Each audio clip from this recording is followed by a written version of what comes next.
Shame on you part. ₹1 కాదు, ₹2 కాదు, ₹1,00,000 దొంగతనం జరిగింది. ఆఫీస్ బయట సెక్యూరిటీ వాళ్ళు అందరిని రోజు వెళ్ళేటప్పుడు చెక్ చేస్తారు గనక ఆ ₹1,00,000 దొంగతనం చేసిన వాళ్ళు ఆ డబ్బుని ఆఫీస్లోనే దాచి ఉంచాలి. Check each and every person. నన్ను కూడా వదలకూడదు. నా క్యాబిన్ కూడా చెక్ చేయండి. వెళ్ళండి. సార్, మీ డెస్క్ కీస్ ఇవ్వండి. మేడం, మీ తాళాలు కూడా ఇవ్వండి.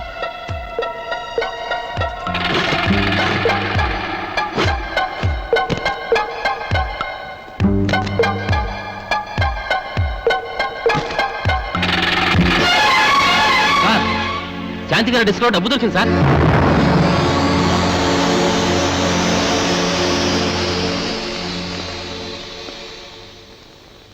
శాంతి గారు, ఎందుకు చేశారు ఈ పని? నేను దొంగతనం చేయలేదు. నేను దొంగను కాను. Stop it. ప్రతి దొంగకి ఇది పేటెంట్ డైలాగ్. అవసరం మనిషిని ఎంత దిగజారిస్తుందో విన్నాను, ఇప్పుడు చూస్తున్నాను. Come to my chamber. ఏంటి నేను నీ మీద మోజపడితే నువ్వు నీ మొగుడుతో నన్ను తిట్టిస్తావా? నేను కాల్చి పారేసే సిగరెట్ల ఖరీదంతా చేయవు మీ జీవితాలు. ఏదో మోజపడ్డాను. ఒక్కసారి ముద్దుగా ఎస్సంటే నీ సొమ్మేం పోయిందే? నీ ఆయుషం తగ్గిపోతుందా? నీ అందం తరిగిపోతుందా? పోసు మంచిగా దారికి వస్తావేమో అని ట్రై చేశాను, కానీ రాలేదు. Bad luck. అందుకే ₹1,00,000 దొంగతనం మోపాను.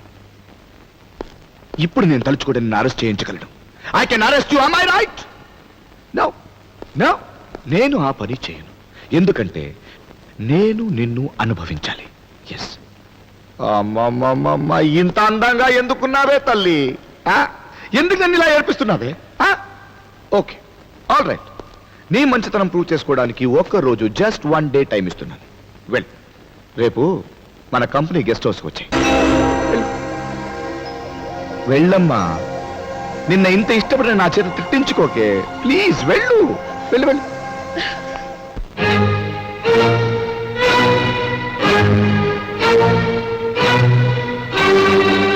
మీరు వెయ్యి చెప్పండి, 1,00,000 చెప్పండి, నేనెవరి మాట వినను. నాకు ఓర్పు నశించింది, సహనం చచ్చిపోయింది. శాంతి, నువ్వు ఇలా ఆవేశపడతావని నిన్ను సర్దుకుపోమని చెప్పినా ఆ తర్వాత వాడిని హెచ్చరించాను. ఫలితం ఈ రోజు దొంగతనం అంటగట్టాడు. వాడికి లొంగకపోతే రేపు ఇంకేమైనా చేయొచ్చు. అదే నేను చెప్తున్నాను. చంపేస్తాడా? అలాంటి వాళ్ళు అంత పని చేయించినా చేయిస్తారు. వాడు ఎప్పుడో చంపుతాడని భయపడి చేతకాని వాళ్ళ ఊరుకుంటే మనం ఇప్పుడే చచ్చిన వాళ్ళకి లెక్కండి. అయితే ఏం చేస్తానంట? వాడి బ్రతుకు బట్టబయలు చేస్తాను. వాడిని బజారుకి ఇడుస్తాను. అప్పుడు నువ్వు, నీతో పాటు ఈ 2 కుటుంబాల పరువు కూడా ఆ బజార్లోకి పోతుంది. అది పరువు కాదు, బరువు. నిన్నే శాంతిగా బ్రతకడం అంటే ఈ శాంతిగా కొద్దమ్మా. ముడుచుకుపోయిన గొంగళ ప్రజల బ్రతకడం నా వల్ల కాదు.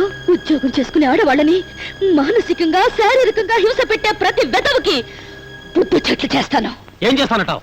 చేసి చూపిస్తాను. Don't worry, me general manager ని ఇండీసెంట్ అసాల్ట్ ఆన్ ఉమెన్, స్త్రీల పట్ల అసభ్యకరమైన హింస అనే అభియోగం మీద ఐపీసీ సెక్షన్ 354 కింద కేసు బుక్ చేయొచ్చు. నేరం రుజువైతే 2 సంవత్సరాల కఠిన కారాగార శిక్ష గాని, ఫైన్ గాని, లేక శిక్షా ఫైన్ 2 కోర్టు విధించవచ్చు. అయితే కేసు వెంటనే బుక్ చేయండి. వెల్, కంప్లైంట్ డీటెయిల్ గా రాసివ్వండి. ఆడవాళ్లను లైంగిక వేధింపులకు గురి చేసే ఏ స్థాయి మగవాళ్ళైనా సరే చట్టపరంగా చర్య తీసుకోవచ్చని మీ ద్వారా మహిళా లోకానికి తెలియజేస్తున్నందుకు really I appreciate you and I will do all the help. This is an anticipatory bail.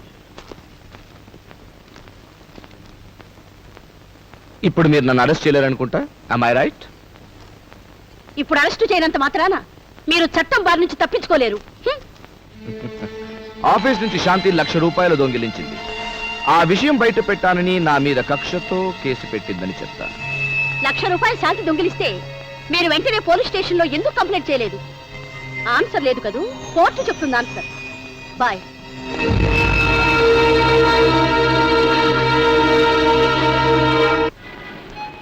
Hi Brahmo.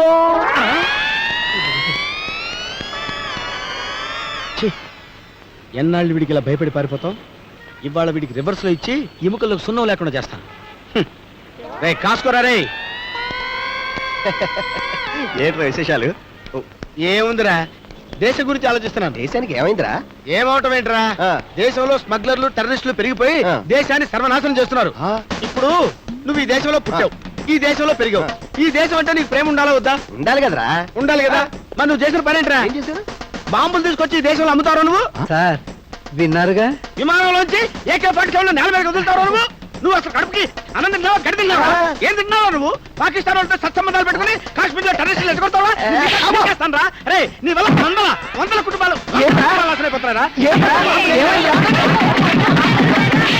మీరు గనక ఇప్పుడు వాడిని అరెస్ట్ చేస్తే పై పోస్ట్ మీకు, మీ పోస్ట్ నాకు వస్తుంది సార్. అదే నిజం. ఆ దేశంలో వీడండి. అవును సార్.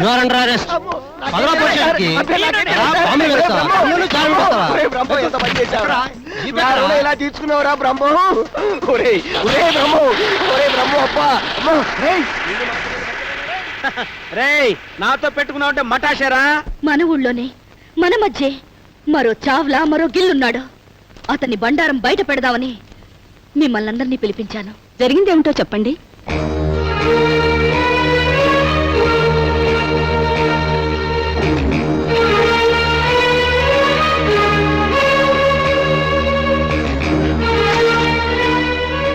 ఈ సమస్య పరిష్కారానికి మీరందరూ సరైన రీతిలో స్పందిస్తారని ఆశిస్తున్నాను. Yes, what can I do for you? Sir, మీరు మీ ఆఫీస్ స్టాఫ్ శాంతిని లైంగిక వేధింపులు గురి చేస్తున్నారని ఆవిడ ప్రెస్కి చెప్పారు. దానికి మీరు ఏదైనా సమాధానం చెప్తారా? అన్యాయంగా ఒక ఆడపిల్ల జీవితం బలి కాకూడదని ఆగాను. But I can't stop it anymore. Yes, నాకు శాంతికి అక్రమ సంబంధం ఉంది. మీకు రుజువులు కావాలంటే చూడండి ప్లీజ్.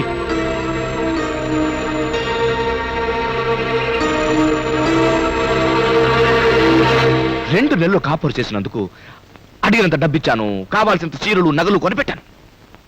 కానీ ఇప్పుడు నా భార్యని పిల్లని వదిలేసి తనతో వచ్చేయమని వేధిస్తుంటే నా వల్ల కాదన్నాను. మా బాస్ మరో చావ్లా, మరో గిల్. బాస్ లైంగిక వేధింపులని శాంతి ఆరోపణ. ఏంటి, శాంతి పేపర్కి ఎక్కిందా? అవునయ్యా, చదువుతున్నా విను. చదవండి. శాంతికి నాకు అక్రమ సంబంధం ఉంది. నిన్న బెడ్ ఎక్కింది, ఇవాళ పేపర్లకు ఎక్కింది. రావు ఒప్పుకోలు. రేయ్, శాంతి ఎవరనుకున్నారా? బతకనేచిన జాణ.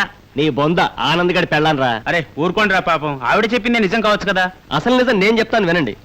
ఆనంద్ గడే స్వయంగా నాతో చెప్పాడు, జిఎం మా ఇంట్లో నాకు మందు పార్టీ ఇస్తున్నాడంటే ఆ రోజు నానా అవస్థలు పడి బ్లాక్ లో మందు బాటిల్ నేనే కొందిచ్చిచ్చాను రా. అయితే ఆనంద్ గారే వాడి పెళ్ళాన్ని.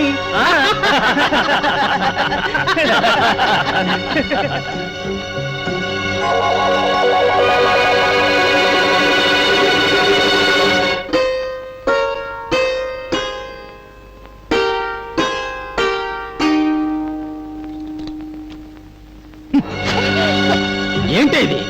ఆ జిఎం గాడు నీకు చీర నెక్లెస్ కొనిపెట్టాడా?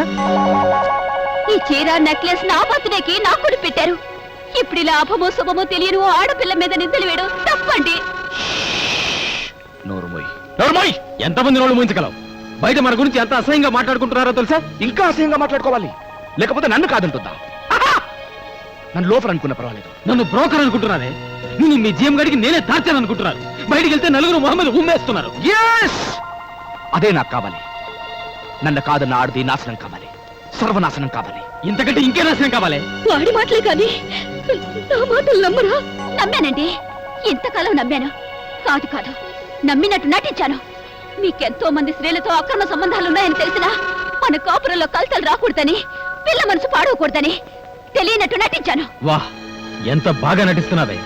ఏ సంబంధం లేకుండానే నేనంత ఖర్చు పెట్టి హనుమూనికి పంపాడా? ఏ సంబంధం లేకుండానే నీకు చీర నెక్లెస్ కొనిచ్చాడా? ఏ సంబంధం లేకుండానే మీ తమ్ముడు కాలేజ్ సీటుకి 15,000 ఇచ్చాడా? ఏ సంబంధం లేకుండానే అంత ధైర్యంగా సంబంధం ఉందని పేపర్ వాళ్ళకి చెప్తాడా? చెప్పు చెప్పు. మనకి ఆడపిల్లుంది. ఒక ఆడదాని మీద ఇన్ని అభాండాలు వేస్తుంటే సాటి ఆడదానిగా నేను చూస్తూ ఊరుకోలేను. ఊరుకోకపోతే ఊరిపోసుకుని చావే. ఇంత దుర్మార్గంగా ఎలా మాట్లాడగలుగుతున్నారంటే? నేనేంటే, మొగాడు ఎవడైనా ఇలాగే మాట్లాడతాడు. సీతాదేవి పౌత్రాలని తెలిసినా కూడా ఎవడో ఏదో అన్నాడని అడవులకు పంపించాడు శ్రీరాముడు.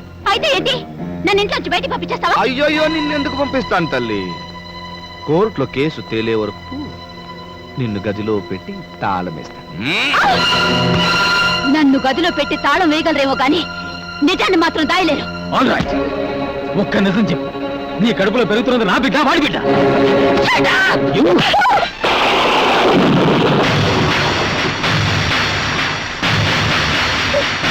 Get out. నీకు నాకు ఏ సంబంధం లేదు Get out. జీవితంలో నీ మొహం నాకు చూపించు. పోవే.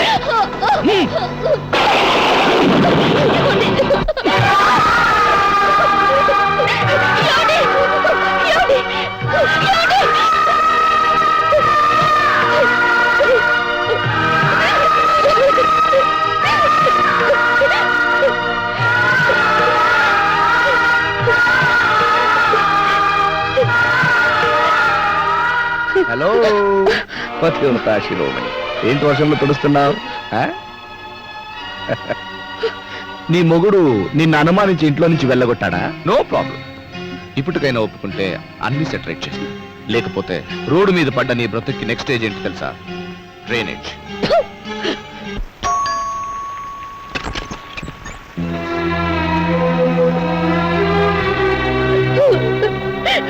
ఇన్నాళ్ళు నువ్వు కష్టపడి ఉద్యోగం చేసి మమ్మల్ని పోషిస్తున్నావు అనుకున్నావు.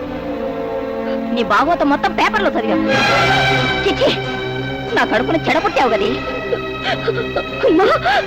డబ్బు కోసం అంత నీచానికి ఒడిగట్టిన నీకు నన్ను అమ్మా అని పిలిచే అర్హత లేదు. నువ్వు ఫలానా అని తెలిస్తే దీన్ని ఎవడు పెళ్లి చేసుకుంటాడే? అమ్మా తల్లి, నువ్వు వద్దు, నీ జీతం వద్దు, నువ్వు ఇంటికి రాను వద్దు. వెళ్ళి కనికి పదండి లోపలికి.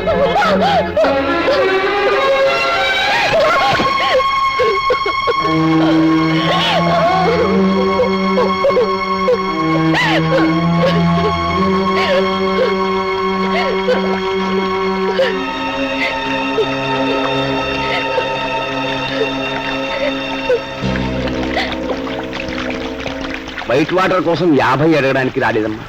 అపనిందల వర్షం నీ మీద పడకుండా ఉండటానికి గొడుగు పట్టాను. అమ్మా, లోకమంతా నీకు ఎదురు తిరిగినా నీ పక్కన నేను నిలబడతానమ్మా. ఎంత ఖర్చైనా సరే కోర్టుతో తెలుస్తాను. డబ్బెక్కడదని ఆశ్చర్యంగా ఉందా అమ్మా? ఆ రోజున ఇంటెద్దె కట్టకుండా నేను తాగేసి వచ్చిన రోజున మీ అమ్మ తిట్టిన తిట్టతో నాకు బుద్ధి వచ్చిందమ్మా. ఆ క్షణం నుంచే తాగుడు మానేశాను. కానీ అప్పుడప్పుడు వైట్ వాటర్ పెడుతూ నీ దగ్గర డబ్బెందుకు తీసుకునేవాడో తెలుసా? నీ సంపాదనంతటినీ ఈ కుటుంబానికే ఖర్చు పెడుతున్నావు. తీరా నీకు అవసరం వచ్చినప్పుడు ఎవరు ఆదుకోరని నాకు తెలుసమ్మా. అందుకే తాగుడు బలహీనత పేరుతో నీ దగ్గర తీసుకున్న డబ్బంతా దాచి ఉంచానమ్మా. నా బిడ్డ నిప్పని నాకు తెలుసమ్మా. కానీ నిప్పు నువ్వు నిప్పువి అని రుజువు చేసుకోమంటే అలా అడిగిన వాడే తగలబడిపోతావు.